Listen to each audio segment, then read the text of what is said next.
حرمة دونيمو يا كتشيا شعب كان لو فكر ما نوع لقبنا فكر وحاوي دستوري أو وأنا فلين شرين لكن دستور كقرن فكر كاس مركا إن أنا فكر كلقبنا نجربنا تهاي وحاول كل بدي شيء وهذا الكنجي الحين هراء حراني ومواطن تجاه كان ولا شيء مواطن صوماليا والدجاج كان ولا شيء ومسؤول كها حرام وياه ما خلدنا هذا ما صحتنا هذا تبدل كيس مركا نتشرنا معها نتشر كرنا معها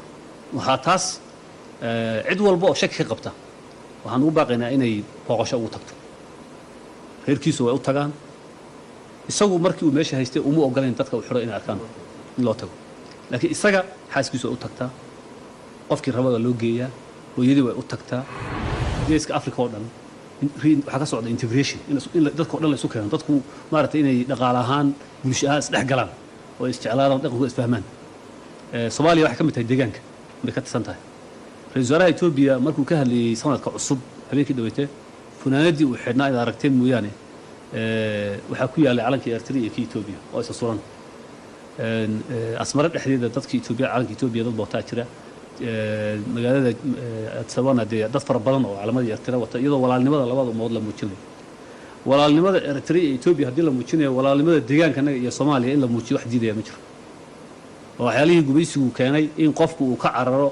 waxa dadka ugu xiga oo uu arko inay halis tahay oo cabsi tahay ilsiyadu waxay noqdeen wax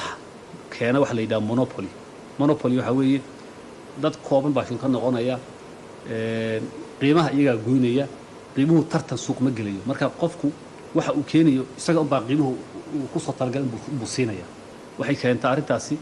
in tayadu hoos u dhacdo marka si tayada iyo qiimuhu u hagaagaan waa inuu ganacsigu xor noqdaa fikirka anigu aan qabo